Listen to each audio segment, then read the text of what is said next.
8:03 p.m. My name is Pete Hero. I'm the chairperson for the Building Grounds Transportation Security Committee. Tonight, present for the committee meeting is board members Giselle Bora, Kate Radner, Katie Fabiano, Dr. Chanley, Dr. Lehman are also here for the committee. We have some representatives from the school district security transportation. So we will start out with Mr. Tay with our first item on the agenda, which is our baseball booster donation. Yes, Athletic Director Stephen Barandika contacted me, the Boosters Club for Baseball Parent Group. You may recall last year was very involved, donated a lot of landscaping time to do some work around the varsity baseball field. They're back again this year. Per the handout that I shared with you, they're looking to donate a batting cage, which they will supply and install, a PA system, and a pitching machine. It doesn't cost us anything other than we may have to make some electric modifications when they get the sound system in, but it's a win-win for us, and they're looking to, baseball has actually started already, believe it or not, so we're looking to get your blessing to proceed and supply this stuff as a donation to the district. I think that's great. Does anybody have a question about it? Go with that? I think we should just throw out a compliment. This is incredible. This is really, they call partners in education. This is truly partners in education. This is fantastic. Yeah. We're lucky to have that. Yes, very We exciting. get the information too when they donate this, or who the vendors are from that, so we know who the people in these groups are. Can I ask a question? What does it mean by baseball booster? So we have a booster club and then we have different sports have their own boosters too? Yeah. Yeah, I don't know if they're an official organization or not, or. It's an official booster organization. There's really three ways that you can booster a club or a sport. We do have a booster club, which if a sport does not have an individual club for their sport, they can buy into the booster club, which then is a collective booster club for those sports. But we do have certain sports that have their own individual parent group and booster club. Soccer, football, baseball. Baseball was the Diamond Club. I think they have their own name. They have their own 501c3, their own organization. If you are not part of either one of those, teams can do fundraising on their own, and it goes through the student activities fund. Okay, So those are really the three ways that those clubs and organizations booster themselves. thank you. And if I could just give a shout out, so one of the things, so the Booster Club is looking to turn over their organization because they are in the process of their children graduating. So we just had a meeting and Mr. Stefano was involved, and we just had a meeting talking about the car show that we had last year. We're looking to have a date. I'm going to put this in my confidential, June 14th, another car show, and that money is going to go to the Booster Club, and that's the actual booster organization. I think we only have one that's actually just called the Booster Club. So if you could start looking for that information, we're excited about that. And that is called the Monroe Township High School Booster Club, the big umbrella. Athletics booster. Right, and they're starting to try and bring in the middle school. Like Mr. Barandika, since he's come on board during his time, he's just trying to, in some districts, the Booster Club is the end all be all. And everything is funneled through there and they make a lot of money. Here, they do a fabulous job, but we also have these other organizations that do a great job, like we're getting this baseball. And I know that this mindset, we're trying very hard. We don't want to ever make anybody not have their own organization, but we're trying to boost the Booster Club. So those are the kind of talks that we've had for about a year and a half now, right? About 2 years. Can I ask a follow-up? Because I actually had asked the same thing. I wasn't sure. Are there, I guess the Booster Club, because it's a high school organization, is it all the clubs that want to be a part of it? Does it benefit other sports as well? I should say sport, not clubs, but other sports as well? So they're their own organization. They're their own 501c3. They have their own licenses to do things. So they're not And- school sponsored organizations? Correct. If a team wants to work with that club, then they have to They do. buy into that Yeah. club. They pay dues. And then there's benefits to paying those dues, especially, like 50/50s, those kind of things that you want to do. You need to be a 501c3 in order to do those type of things. There are times where the athletic boosters give back to all of the athletes, however. So even if you're on the baseball team and you have your own, you get it back. They always give back to all of the teams. So they're very involved. I do want to give a shout out to the volunteers on the Booster Club. They work really hard. And like you said, that it's special, the year-end thing where they're Yeah, I like to honoring honor every. people, like when after they make these donations, get it out there, who did it and what club and how they did it, so. Yes, yeah. So we can recognize them, they accomplished a big thing for us, and we really appreciate Yeah, that's great. Next on the agenda, the staff group request for the storage sheds at Milllake Woodland. Yeah, so shared an email with you from Cub Scout Pack number 3. They run their operations out of Woodland and Mill Lake, and are requesting if they could place a shed at one of those locations, store all of their various materials. There's no space in the schools for them. So if you're agreeable to that, we would speak with the principals at the school to see which is the best location, authorize them to do that. They would then provide a certificate of insurance specific for their structure on our property. So, can I ask a question? So you said the insurance would be taken care of by us? No, by them. They would, we have the space, and that space is not. Well, we own the ground. We outside the school. On the It's parking an lot? outside storage shed. Well, we would pick a location with the principal, which was. That does not inconvenience, if it doesn't inconvenience the current staff or students, it's not a nice way to partner. Just to follow up on that, because I know this pretty well, are there meetings held there? Because I know that we've been trying to. Make the meetings held in the high school because of our Right, security. with that, is that something that they're It's aware gonna of? impact them, you're right. Maybe So we that should- their materials would be where they're meeting? They probably are not aware of that change yet, or do you think? No, that I would be think okay? they are. I mean, I know like right now, they're still meeting at the middle school, at least 2 of the groups in that, because there's 5 levels, I think, right? Maybe. So I know 2 levels at middle school, but if this is something where we're going to make that permanent change, maybe the location of the sheds should go. And therefore, Dr. Higgins, I believe the attachment said that the charter organization for that troop is. they're willing to like, And I don't know how that works, but So- that is a charter organization, maybe that's why they're requesting. right, and I think as we've been working with Mr. Selby, in order to have as much security as possible with as limited cost to the district as possible, we've tried to gear a lot of these organizations that utilize our homes, utilize our schools to be at the high school, because the high school, oh, we're just not 24/7, but we're always here, it seems. So, we can, if the, Mr. Piero, under your committee, if you're okay with letting it happen, we can offline have the conversations about where it should be located, and how it should be located, speaking with any principal that would be affected. And just to make sure to have these conversations, I would have to have I know Mr. Tate, Secretary Bonnie does an incredible job of school use and through school dude, we have to turn around and see of people being notified that we're pushing towards the high school because we have security. I don't know where we're at with that. Either, I'm not really sure, I'd rather we could, I mean, as long as you're okay with letting this occur wherever it's appropriate, then we don't need to bring it back again to the committee, but then we can have the conversation between me and you and yourself and Bonnie, and then of course, whatever principal's affected. So I think the fact whether or not you agree that we'd like to accommodate the troop is the question, and then where we accommodate them, to accommodate them based upon where they have their meetings, and to accommodate what we need to do based upon security. I think that would be Yeah, that's and the I think question. a central location like Dice will be perfect, because you have people here till 10 Well, o'clock. that's what we said all along. It just makes total So sense. maybe we could, somebody could reach out to this scout group and just let them know that we're working on a central location, possibly the high school. And before you go and invest the money in a shed and stuff and put it there, maybe we could have a conversation with them about, if they move their group to the high school, and then if they still need it, I'm sure we can find All it. right, and then we'll speak with Hypothetically speaking, if they ask that, could they do this at the high school? Would we be okay with that?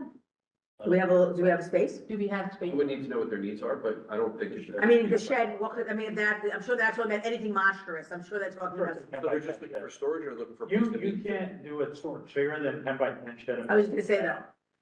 You'd have to get a variance. We're not gonna get a variance. No, so 10 by 10? 10 by 10 is the limit for 10 shed. For sheds. So as long as the committee's okay with moving forward to say yes, but making sense of it, then we can just take care of it. As long as Dr. Higgins says that we find a place safely to put it. I mean, I think it's part of an overall conversation. I'm not gonna pick a spot off the top. No, of course not. No, even though they're coming. Right, and Let's I just think get that the charter ball rolling. organization is also key to it, Yeah. maybe the insurance is through the charter Yeah. organization. And so that location of the shed might be tied to it. It's partly true that the charter organization is a volunteer firehouse. And since it's PTO, so even though it's a Cub Scout pack, is chartered with the Woodland and Mill Lake PTO. Oh. I've never seen Yeah, that it's a before. That, PTO, see not- okay. that? That is a little different. I'm wondering, how can a school be a charter? That is a little bit different, so let's just, and I can just, Jerry, we'll just have the conversation, speak to whoever we need to speak to, and see what their true needs are, confirm the location with Bonnie, where they actually have the meetings, and so on and so forth, and then, of course, do nothing without discussing it with the applicable principal that it would. And would this decision require the entire board to? That is a vote question on? for you. We would probably really have to find out what they're gonna store in it Mhm. and make sure they're aware. More to it. There's a lot more to it, But but we don't want to go there as long as you're okay with. You know, who has access to it? Right. Cub Scout masters, Cub leaders, they change. the liabilities are ours at the end of the day. And make So, More than just. put your I head agree. there. we need more details. More details, but first we have to find out if we're gonna move everybody to high school. Right. Which, by the way, I do want to share, Ms. Ratner had shared this budget meeting for East Brunswick with me, and exactly the conversation there, where they're cutting costs, and they are not allowing the use of their other buildings and everything. Central location. Even for PTA meetings that happen in the evening, for the home schools that have, the PTA meetings are happening in the high school, so Yeah. it's just, everybody. We have the space, we have the room, we have a beautiful facility, we have security You've here. got to be efficient. Makes in sense. our- Makes in sense. uses of Yep. our, infrastructure. Let's move on. Check that. We're gonna talk about the middle school classroom for elderly. Yep. Yes, so the committee members may recall last summer, we got rid of a 2-classroom cardio trailer over at the middle school. We had left an 8-classroom trailer over there, and the need for that is driven by student population. We had talked previously about the demographic study that Dr. Haber has done for the district, which is, we've reviewed a draft. Dr. Lehman's been doing all the legwork, speaking it with Dr. Haber, but it's 95% there, a few final tweaks. And those numbers show that the student population is reducing, so I don't know, Dr. Chandler or Dr. Lehman, if you want to. Yeah, I'm not gonna speak about the numbers from the graph point of view. But just in general, so we're looking at, changes in the population. You know, we were as high as, and we are as high as 630, I believe is the current 8th grade, if I'm not mistaken. And the incoming students, so 630 physically leave, we're talking about actual bodies, are leaving the building, and 465 are coming. So as we look, we already, just so people may not be aware, the 2 actual teams, because in middle school you're actually seeing, so it's science, social studies, language arts, mathematics, a world language teacher, or a literacy, they went from champs to flex, whatever, careers literacy and technology teacher, it comprises a team. So we currently only have 1 physical team out there, which Dr. Higgins has already done all the legwork. Examination of the hallways, examination of parting them, because one thing that makes a true middle school philosophy, it's not just because you're 6th, 7th, and 8th grade, it's because you are parted in teams, so that you really don't have to go all over the building, you actually just stay classroom, classroom, classroom, classroom.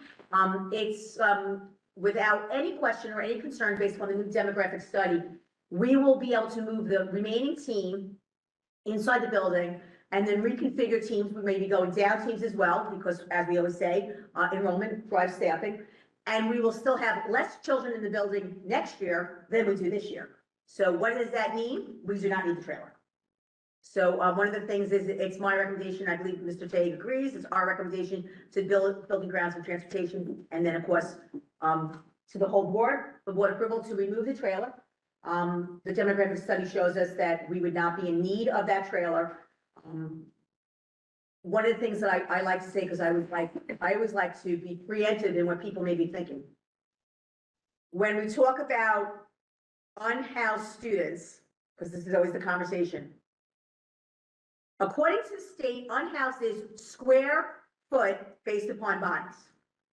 Jerry trained me, okay? That's how it works. So even if we had 1,200 children in the middle school, they would say that we have X amount of unhoused students. But those people that, I want to just put it out there so we have the naysayers and the people that are for it. Removing these trailers does not change whether or not we'd love to have another cafeteria, whether or not we'd love to have another gymnasium, whether or not we'd love to have more administrative offices or guidance suites or counselors or child study teams. That's not going to change. Removing the trailers is also not going to change, help or hurt the unhoused students, because the way it works is we comfortably will be able to fit the appropriate teams as per driven by the enrollment within the building. So that is why it's my recommendation.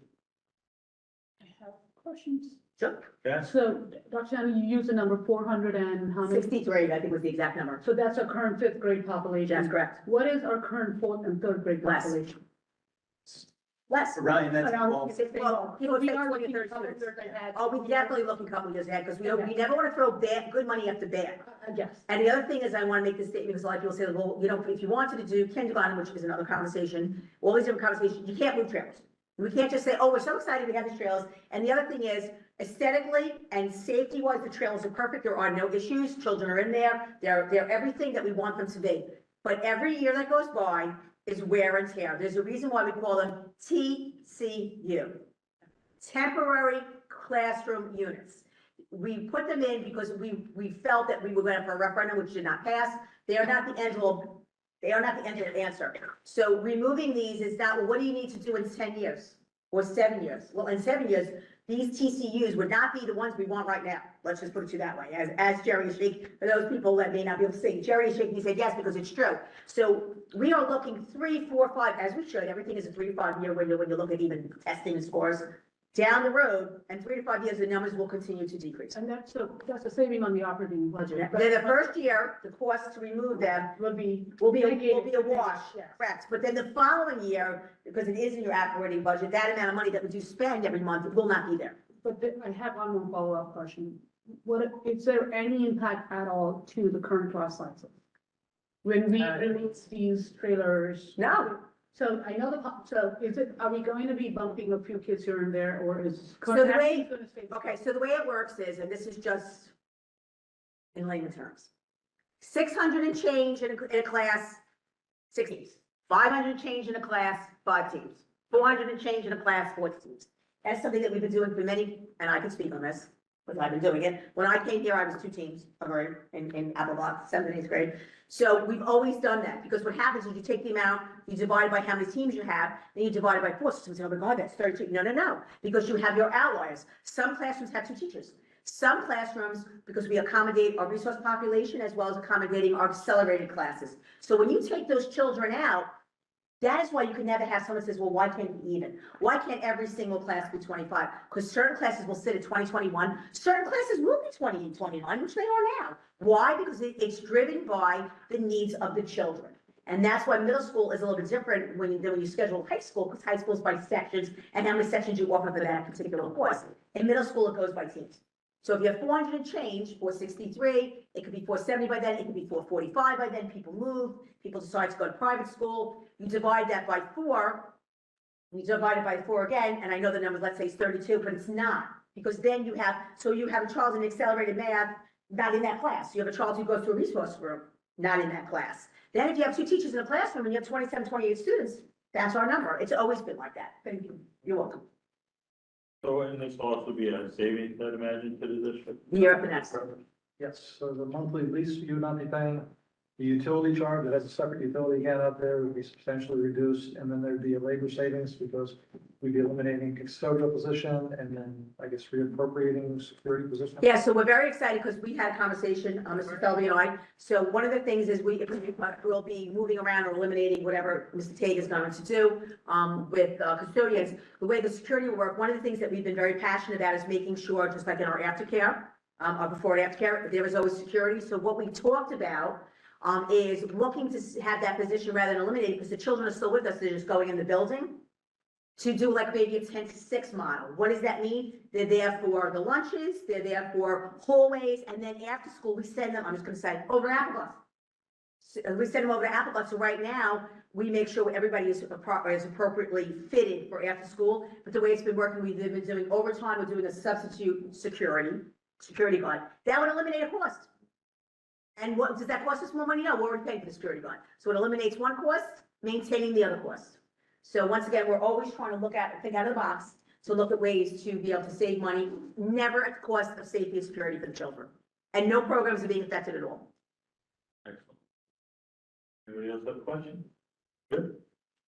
All right, let's move on to the ESEP solar PPA project update.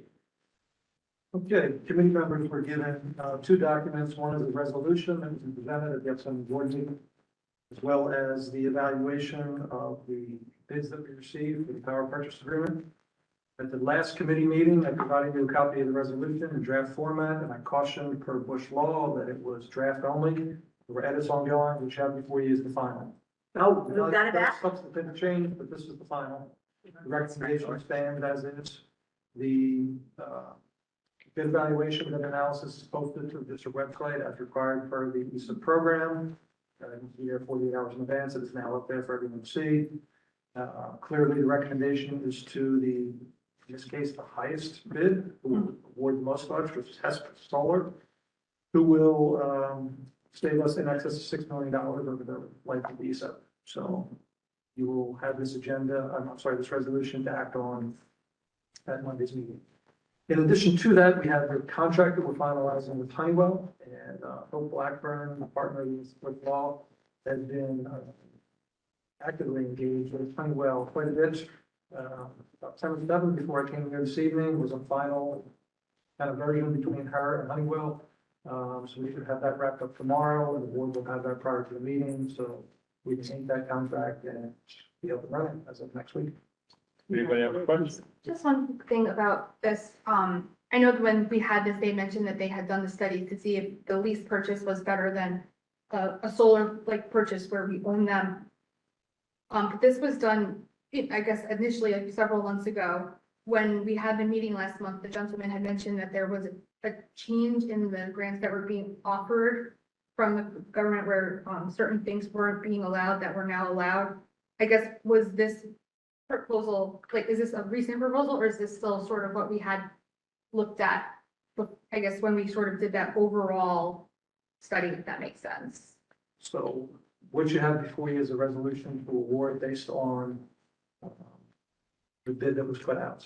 I Okay, believe what the gentleman was referring to, and remember that he was filling in for Carolyn, who had to step away, so Carolyn's back. it was not as up to speed as I think he could have been. Yes. He was referring to a carbon reduction grant that just became available as of January 2025, okay, which we are pursuing, but it is just new from the federal government, and that relates to Applegarth School. It's not related to this, because we are converting from away from oil heat at Applegarth School. Yeah. So the carbon reduction grant should be applicable to that.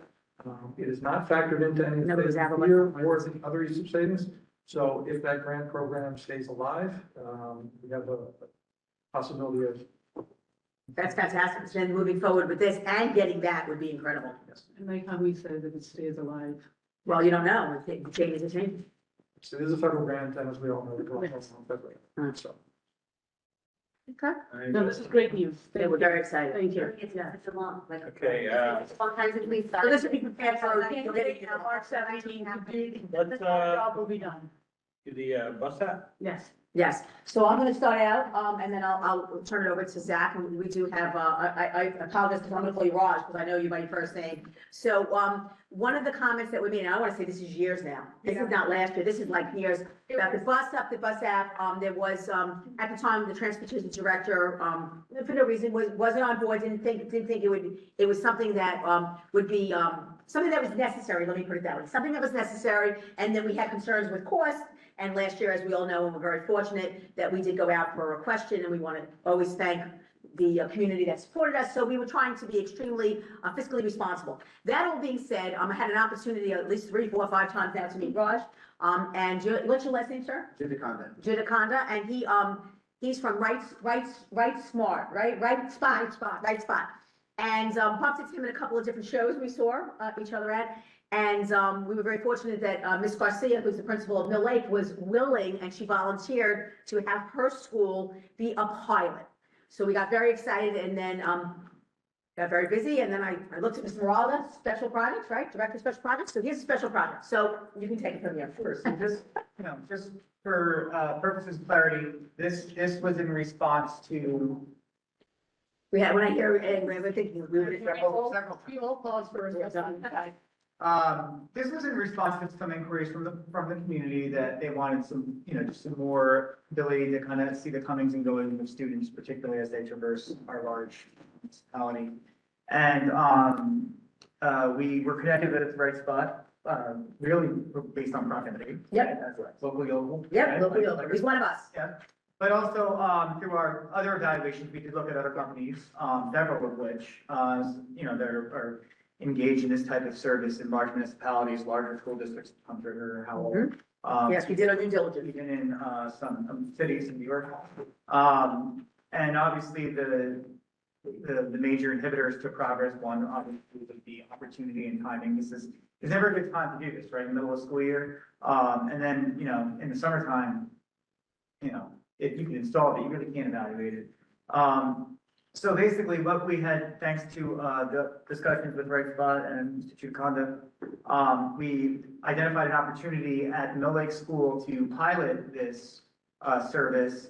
And Mill Lake, was an ideal, place for us for a variety of, one, all the buses there are controlled in district. That was amazing. So it would be an easy way for us to kind of get in, and work with the staff to make that happen and do some technology things and, to make sure that we're equipped for that. And Director Marta, she apologizes. She was unable to attend, but she's 100% on board and has already met. Yeah. Has already met with Raj and met with us, so I did want to say that. And the other nice thing about Mill Lake as an opportunity for us to evaluate, the applicability and the usefulness of this service is that they do have, different types of services that they run on that building. We have 4 special ed vans, 7 full buses, and 3 midday runs. So there's a bunch of different things going on at that school that give us an opportunity to evaluate how the service would work for our users here in town. And Right Spot and Institute of Conduct have generously offered to pilot this for us at no cost to the district, so we can see if it's something that would be in our interest, and we're obviously very excited to get moving on this right away. And at our request, they've also generously allowed us to leak into the summer a little bit, because as you know, when ESY starts, our transportation routes change significantly, and there's some longer times on the buses sometimes, and it's another opportunity for us to work with a different population of parents that have different expectations for transportation. So we're really grateful for that opportunity for evaluation. Ms. Garcia and the Mill Lake staff has already been working with us. We met with the technical staff. Correct. And some of your representatives, I believe that was last week. Last week. Yeah, Last week, so the timing of the inquiry was Let's work out right. appropriate. And just basically, so where we're at, our target time to try to get up and running would be on the back end of spring break. So we could use the spring to see how it works. We're in the process right now of working with transportation and our technology staff, because there's some, use the terminology wrong, but, information sharing about routes. There's some other things that Right Spot, this service, could bring to the district beyond just parent awareness, from the administrative standpoint.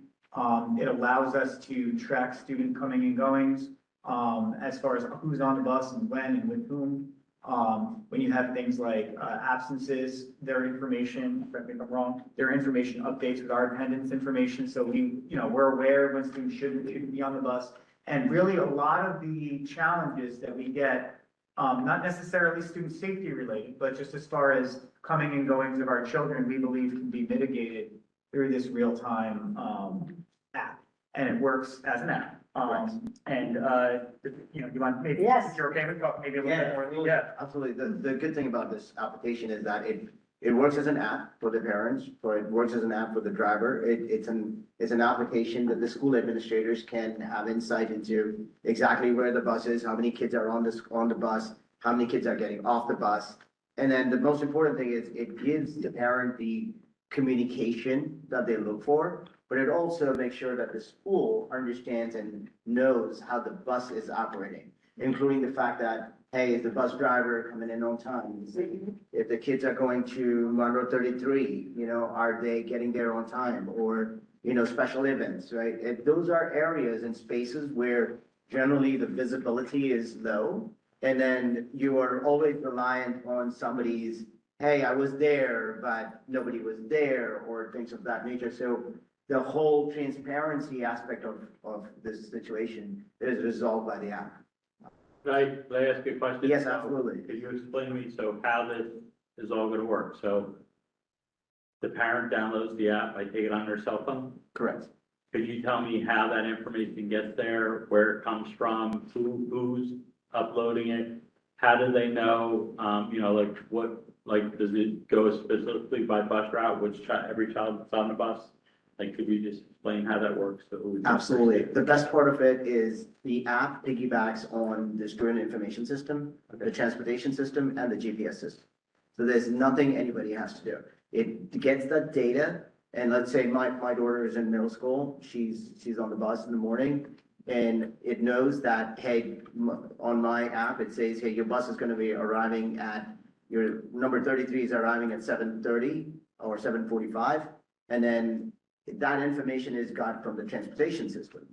So when she's on the bus, it's basically the kid gets checked into the bus, and I know that she's on the bus. And most importantly, when she's back from the school. How do you know she's on the bus? Yes, what's the check-in mechanic? It's on your phone as well?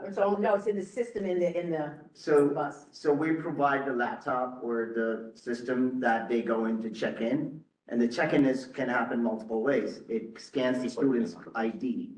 So as the So we students still go don't in, have to swipe their ID. Now, what if the students don't have their ID? if the students don't have an ID, what happens is the bus driver sees what students are there with their student ID, and you just tap it in. So at elementary school, sort of to piggyback what you said, from what I know, students don't have their IDs, so the bus drivers would be then responsible for Correct. entering that attendance. So, yeah, one of the other solutions that we spoke about with Ms. Martyr and Ms. Garcia, and this is again, the beauty of the pilot, is that, so if you may recall in kindergarten, the students had little tags on their bag.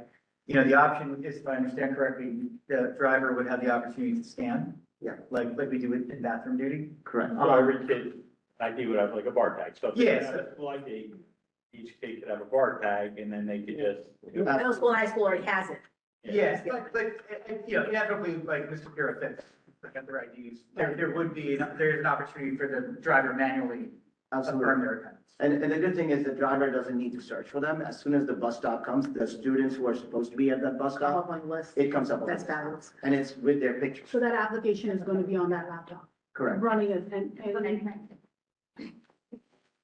Yep, go ahead. And so just to, I know, just go ahead, there are a couple of things I neglected to share. So a couple of the challenges that we foresee, obviously, new training, which is something that we've spoken with your organization about and Ms. Martyr about ways we can maybe leverage some of our staff trainers to help with that.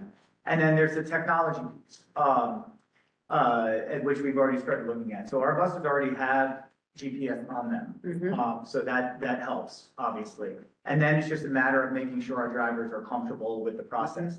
In certain instances, although this wouldn't affect the Mill Lake pilot, but when we have buses, let's say parked at Oak Tree, or parked at a location not at our Middle school. bus yard, you know, the option would be, and this is where the pilot will take us, you know, there are two options. We can either have the device affixed to our buses, or in the case where it's a contracted bus, they would have to retrieve the device, whether it be a tablet or a laptop, from either Oak Tree or the central office. Yeah, so our contractors, so one of the challenges, so the positive is, a lot of opportunity, conversations we can have, things we can work through.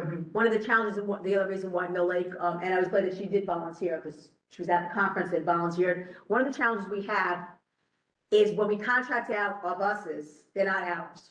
So that is a big challenge. However, as we move forward, and we've had many meetings, through budget concerns with, Ms. Allen and Ms. Martyr, she's really thinking out of the box and trying to think of a way to schedule in such a different way where we're gonna need to utilize less and less contracted buses. Not that they're not appropriate, not that they're not safe, they are drivers that we hire all the time. It's just 100%, but it's an expense. That's Yeah. really the And reason. thank you for clarifying that. We chose, you know, Mill Lake was chosen not indiscriminately, it's just we have control over those. Correct. So I think one of the things that we can do is, I like the pilot, then of course we have to look at how well it works, and of course look at the cost, and then look at what the schedule looks like with Ms. Martyr, with her decision to bring it in-house. So perhaps if she has to do contracted runs, you know, we're up to 2021 or 22, we got down to 19, 18, 18, 19, not 19, 18, 18 or 19. As we move forward, perhaps maybe the contracted routes were only the high school, and then maybe the app, if we do decide something we want to move forward in the future, would be changed to our elementary, maybe stop at our middle school. Just thinking aloud, thinking out of the box, because we have to live in the reality that not all the buses, because it would be a problem if they're not ours, if they belong to the other organization. Technology handle contracted buses? Yes, absolutely. So the benefit of this technology is that, let's say the contracted buses don't have a GPS installed. That's the biggest challenge with contracted buses. Not all of them are equipped as well as your own buses. The tablet that we are providing with our partners at T-Mobile, we can tap into the location and use that as a GPS. And a lot of schools use that. Most schools that we work with have like an 80-20 split between 80% their own and 20% of contracted buses.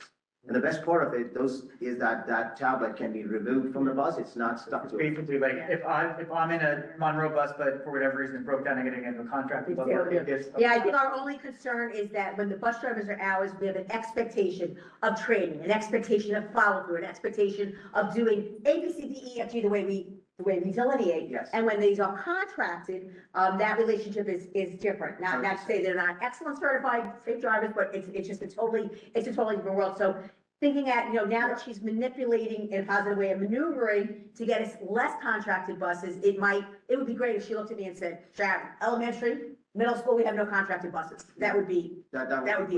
That would be a dream. Just one more. I was telling them, I don't think I'm hiding my excitement very well, but this is gonna, You don't have to hide it. Okay. We feel it.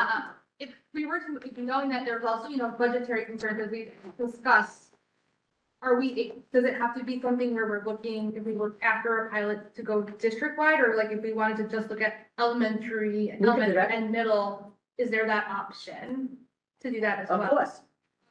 Yeah, whatever works with the district and. I got Go ahead. a couple of questions too. So, bus picks kids up at Mill Lake. It drives down to Texas Road. They have a bus issue, the bus that pulls over. They wait for a second bus to come pick them up. They have to switch kids. They can't ride that bus. It tells the parents the bus is stopped, correct? Correct. And then does it show them switch to a different bus or just say that they move again eventually? So it shows that they're moving into another bus. Okay, because they'll take, well, even if it's our bus, they would have to take their tablet and put it in the bus they're now going into, correct? Correct, And then they would proceed from there. correct. And then it would track the new Yes. bus location and the new bus position. Now, when this happened, do we send a message out to parents like that? Well, So like, my concern is that like today, we bus said. breaks down or you have a minor accident, the bus is sitting there. Now, parents are gonna see the buses sitting on Helmetta Road for 25 minutes. Why is my kid there? Well, And then they all start. I would hope that within By that 5 to 10 minutes, the Blackboard Connect has gone out. That's Like what today. we would still set something out that. Oh, 100. This will not, and I think that's a good thing to say publicly. If we were to move, now we know moving forward because it's quiet. And we're gonna have you from now until, let's say, July, whatever, right? Well, July 30th. If, let's say, we were to move forward with any type of package, whether it be 6 elementary school, however, or maybe we couldn't do anything for September unless we see how the aid comes in, or we did it for the following year and set it up. This will never replace the current communication that we really made it our business to have. I know that there was a minor offensive damage, literally where the bus was tapped, there was no damage. I immediately spoke with Ms. Motter, I immediately spoke with Dr. Higgins, there was 19 children on the bus, his administrative staff, or school counselors, or whomever, made all the phone calls. In the meanwhile, it went out. So that's gonna continue, absolutely, because although this is another way of safety communication, it should never eliminate the current communication we have. And then my other question is, what is the cost Well, right now we are marketing it. for the district? Yep, it's $6 a student per year, Now, is that inclusive of the tablet? everything. Shapiro, can I ask a question? Sure. So before I ask the question, I do want to address that excitement because this is our 4th year on the board, which is unusual. Yeah. And this was one of the first few meetings that Ms. Ratman brought it up. And that very October, I met you at the school board conference. And I've been to 3 of those and I've met you at every single one of them. And I admire the persistence. And I know 3 years ago, it was $5 a student. So when he asked that question, I already knew the answer, but of course, inflation, I get it, your costs have gone up. But it used to be $5 a student 3 years ago when we first started, 2022, right? Correct. My question really right now is, this is a pilot for Monroe. In my world, we call it the proof of concept. So what is it that we're looking to see at the end of this pilot that would say this was a successful pilot? Well, I want some utilization. yeah, so I would have, well, first of all, it has to work, right? And we have to, and then basically what we would plan to do, and I've spoken about this with Ms. Garcia, is that obviously we would want to solicit feedback from the No Lake community and also the extended school year community, who will experience probably longer bus times. And then what we would do is we'd have to talk to the drivers and see how they felt it impacted their daily operations. But, I think that there would have to be a very clear utility derived from it. I can tell just from our communication from the parents that there is a want for it. Now, again, they probably aren't considering costs when they call and ask why things are taking too long. But, it would be hard for me to place a value on that type of service because it's one of those things that you just don't really care that you have until you need it. So my guess is that it would really be up to the parents to decide whether or not, this is a service that they feel enhances the learning experience. But, as far as applicability, if it works and we are enhancing communication and easing the minds of parents in a complex school district, I would say that it's worth it. If I just, let me close that and I'll give you. My expectation would be that we do set some, for lack of a better word, metrics or some parameters that we are going to compare to our present day. There is a cost involved here, $6 per student. So what is the state of affairs today? And of course, there's going to be, onboarding is not going to be easy. There's always, after the initial hiccups are over, say we give that, onboarding would be 30 days. And after that, we start measuring what is the state of affairs later. We cannot go into an expenditure without a proof of concept that this improved. We had these challenges and now we do not have these challenges, or we did not have these, this information available, which could really help in a day of, in a moment of emergency. But now with this system, we have that information accessible, all the time. So some sort of, I guess we need to set up the standard of measurement. Something we could work on and then I could deliver back to the committee. Absolutely. I wouldn't expect that I wouldn't think we should go into a proof of concept before we set those things up. On what she mentioned, like metrics and seeing if parents are using it. I feel, being a Millie parent, a lot of times, a lot of these new programs are shared with parents at the beginning of the year. And obviously, the goal is to make this as successful as possible. Understand that there's training for, staff and bus drivers. I guess, how are we be showing parents that this is available and the benefits?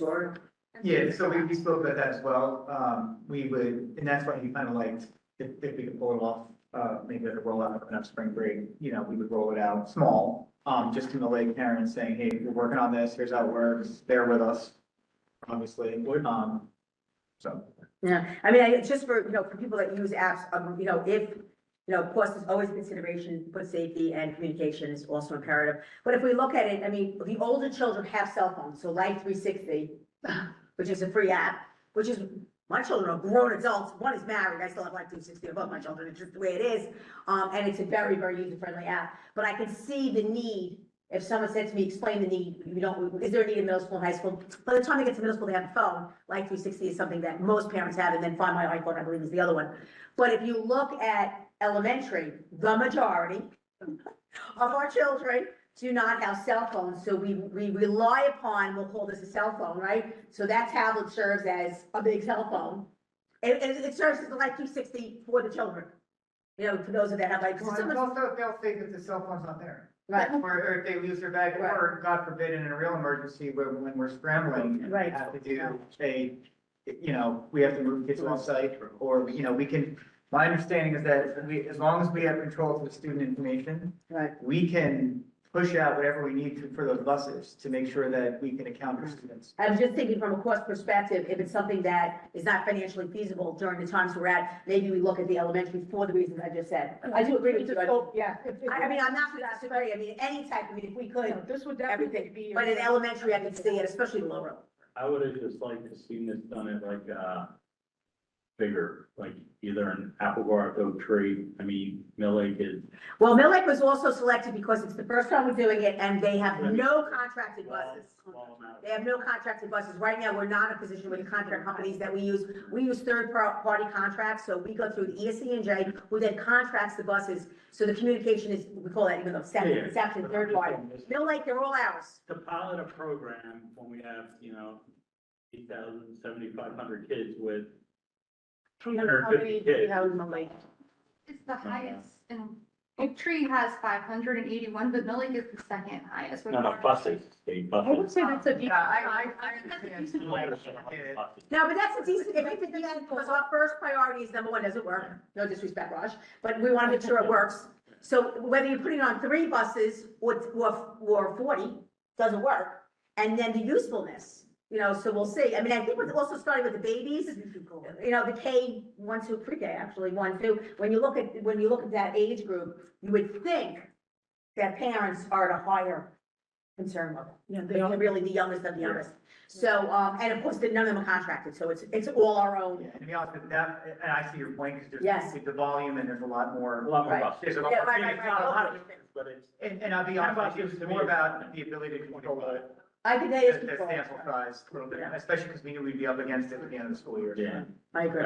Okay. Okay, This is great. so we're excited. I just want to thank Raj. Oh, this was great. I emailed him yesterday at like 6:30 after the conference. So, I think it's great, and I think it's great that you're here. Could you tell us a little bit about your company before we move to the next thing, like how long you've been in business, just, Absolutely. So, we've been in business for the last 20 years. oh, wow.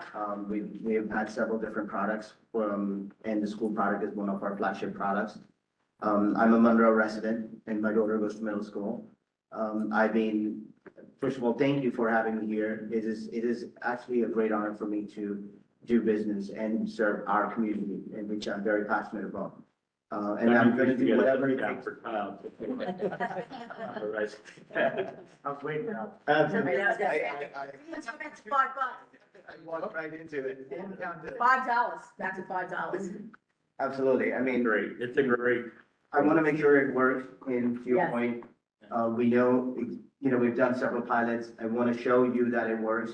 I want to make sure the parents are satisfied. I want to make sure you all are satisfied. I think the ultimate responsibility is for the school for the safety of the child. Exactly. So, whatever we do, we're doing it for the children and not for the physical bus. Correct. Which is being our passion. So, I'm committed and we're here, and we'll make sure it works. Well, we thank you so much for coming. Thank And you. Good luck with the products. Thank you. We're excited for it. we'll keep you updated. Yeah, and I'll work on that, I think that's I a like good that. point. And we haven't gotten that far yet admittedly, but I think that Yeah, was. that would be something very good. And you know what, I don't doubt the value of it. I'm just saying that to make a business case for something. Absolutely. It is our taxpayers' dollars and we need to show value. Yes. And to show value, you need to have a report, you need to have some sort of metric. It I could think be elementary is amazing. qualitative, it could be quantitative, whatever it is, right? You're- I agree. That's great question, and we do have metrics that we do during pilot, and we'll do a baseline, and then we'll. That'd be great. To the baseline. Thank you. Thank you. Thank you so much, sir. Thanks for coming. Thank you. Thank you. All right, let's, before we go to security report, I just think we, basically parking. So, we have Dr. Higgins here, and so we've been getting a lot of complaints, on parking, junior stuff. We're just wondering what is going on. However, here it's given. I know before we used to call the police, they would take the juniors and. but I understand- So we don't do that anymore. The board had decided a couple of years ago that we were not going to, For the ticket. ask the police to come and ticket our students. That's been going on for about 3 or 4 years now. We have the same issue that we have every year at this time when we have a host of juniors that are starting to drive. They think they can drive to school. We remind parents, we remind students. The interesting thing is seniors that report, hey, juniors are driving to school, they don't want to rat on the senior, they don't want to rat out the juniors until like a week or a half later when they come in and they start ratting out the juniors. So we will find out who the juniors are. We do have a line item in our code of conduct for unauthorized parking on campus. There are different things that happen every year that maybe throw a wrench into the process. What we're seeing now as a problem is we have seniors leaving for senior option. During the day, they're coming back and there's no parking spots when they come back because juniors have driven to school. We do identify the juniors, they are held accountable. We also hold seniors accountable that are not supposed to drive to school, but they do. Would you share what the accountability is? Because, you know, just so you know, this conversation came up at my student liaison lunch, and it was very interesting. And I did say that I would share it with Dr. Higgins. Dr. Higgins immediately met with me and had this conversation and said, but this is what we do. So what happens is similar to when a parent says, nothing happens to the child who's misbehaving or whatever. People don't know what it's done, so it's important, because some children lose their parking privilege for their entire senior year. So if you want to share some of that, that would be great. So there definitely is a progressive discipline to it that can include an in-school suspension. Yeah. It can include seniors losing their parking privileges. The biggest offender we have is any junior, usually the first time. The vice principal will talk to the junior and say, you're not allowed to do this. They will contact home and say, you're not allowed to do this. The second time, they will usually get an in-school suspension. If they do it again, they will lose their parking privileges for next year. And how that system works is a student who is found to have parked in the parking lot numerous times, we will have them on a list. They will apply for parking next year. They will get a denial letter. And then they will appeal to me as to why they were denied. Students can be denied senior parking for a number of reasons, one being unauthorized parking. They will come to me, and then there are a number of things that you can do through the appeal process. But because we don't have enough parking spots for our seniors, usually they will get denied and they will not be able to park as a senior. They will then become friends with another senior who can drive. I mean, it's the way of the world. It's the way the world has been for the past 50 years of people driving to school. But this is a very common thing, unfortunately, every year, especially at this time. It will get a little bit worse. It will back off again at the end of the year. The interesting thing too is we do not have assigned spots right now, which is something that we've talked about in the past, because that creates its own problems. We actually have the field house parking lot that nobody's using really because they don't want to walk that far. That's amazing. So I do encourage our seniors to utilize all of the senior parking that is available to them, including the tennis court, including the field house lot that is underutilized right now. Thank you for that. I would just like to say that, it's a different board than 3 years ago. If you find what you're doing is work, I'm sure that we support you on what you're doing. But if you find that it's not working and we would need to invite the police back here, I know my past experience here is that we always warn the kid prior to calling the police here, gave them an opportunity not to drive to school no more.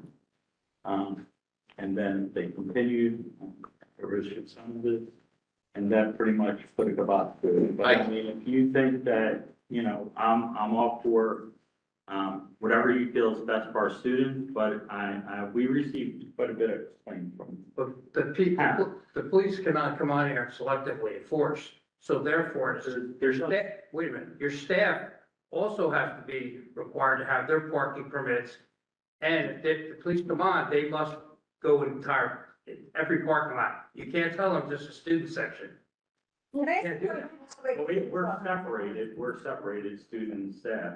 You And are, when the police. but they have to patrol every parking space. We made sure the teachers had the teachers. We've had teachers get tickets in the past too. Can I ask a quick question, Mr. Piero, please? So when you say you have complaints, I know that when complaints are to Ms. Fabiano, because she does this perfectly. When Ms. Fabiano gets a complaint, she immediately says, thank you so much for reaching out. I included Dr. Chanley here. As a superintendent, she'll be happy to address your concern. She does it all the time whenever she gets anything. I have never had anything sent to me. Not me in particular, but the board member said that they also received. I have to be honest with you, other than the child, and I know who he is, speaking to me, I have received not one complaint in writing. Yeah, not one complaint in writing regarding, I'm just, from? Can I ask? What's that? Yeah, I haven't received that. Coming from, is it parents of? And Ms. Fabian, that's what would be in. Some parents were saying that, there's. Were they directed to send it to the There was- administration? No, I received none. I don't know, that's why I was asking what we did now, how the. Yeah. Well, I would, My recommendation is that the principal of high school is that if anybody is talking to a parent, this is not just a board member, this is anybody in the public who, is listening to a parent who's complaining that juniors are parking, please have that parent reach out to us. exactly. We field these calls all the time. We field the There's a complaint from the. meeting. I never, And we, Question, why are we you will discussing this in the definitely- committee meeting? we will definitely address it. We will. No, but I would like to I was just curious what we're doing now. Yeah. We're not following the chain of command here. We're using the board committee meeting time to discuss something that was I was just. a complaint that came to you, but it was addressed to the building principal right now in a committee meeting, whereas it has not gone to the administration on the chain of I command. asked what the procedure was. Dr. Higgins did say that it is an issue, that they're There is having, an so it's now It's had- made a But public issue so that everybody knows. Was this issue, was the complaint why this is on the agenda, or was it because Dr. Higgins has another issue with parking? No, Ms. Alvarez and some other people came to me and asked me, what's up with the parking at the high school? We understand juniors are parking there, and I said, Break the chain of command here, I'm sorry to say, but we all have been trained. well, we decide the policy, and Dr. Well, Higgins said that No, before. but any complaint, Apparently, the board changed the rules, and I don't see that in writing anywhere. I don't think I that's. beg to differ I on think it was a operations. discussion on parking. Yeah. I would like to say that any discussion needs, if it was a complaint that is starting a discussion, the complaint should have first reached the administration before the board starts to discuss it. We don't change things just on our own, especially when they're about building operations. To talk about That's a parking. building operations. Can I ask a super? Well, Yeah, this is building operations, it's not a policy, it's not a policy. Understand that there is a concern about parking. There's no doubt about it. There has Is been. there not, there's not a spot? You know, there's not a spot. I know nothing about it. The only thing I'm saying about the police department is we have to be careful. That's that. So we're not talking children, not talking children. No, So, That's, so, but that's why I asked, what Yeah. is there? But I will say that Dr. if Higgins, that might have a deterrent somewhere around but that. Dr. Higgins did not I mean, that's, say if he that's asked me to something, make this that's what conversation. we have I now. was requested to ask Dr. Higgins to come, which is fine, and I did. For parking. You asked, and I did, but I'm gonna make the statement as a superintendent, I got one complaint Okay. from a child. It was actually a conversation, which is what they're supposed to do at a luncheon meeting. I spoke to Dr. Higgins, he explained it to me, exactly what happened. Ms. Fabiano forwards me things, Ms. Alvarez, they have not forwarded me anything. So I'm not aware that there was a concern. I don't think that these conversations ever occurred over email, so there was never I any. think to forward, okay. But I think in conversations that we have had with friends and members of the Oh, public, okay. that there has been a It's always conversation around parking and how parking is an issue. We all know that parking is an issue. It's an issue. And we felt, Mr. Pirro thought putting this on the agenda just as a discussion of the committee, because this is. I would say that when you're talking about bringing police back into our That would be my our recommendation. building, that, and the superintendent doesn't know that there's complaints happening. There's I apologize for getting upset, I think but it was a That's discussion a, about that's a parking. town ordinance. it's not a policy, It's it's not a about. building operation. Yeah, I'm just saying that. So there's an actual town, don't tell me, I don't know, there's a township ordinance that says if a junior is parking in a senior park. It's parking without a permit. is that Doesn't all matter who- schools? But No, Is that no, all- no. The middle school does that You permit. just come here, they issue a town order ticket. It's not like a movie. But the middle school does not have signed parking, so they have no permit. Only for high school. It's a high school ordinance. The high school ordinance. It's been in place for years. From what I didn't know that. Always. then, like, they don't have assigned parking, but the staff have parking Permits. permits? Correct. Yeah. At In what school? just at the high school, the middle To school? my knowledge, I don't know if all the other schools have them, I don't know.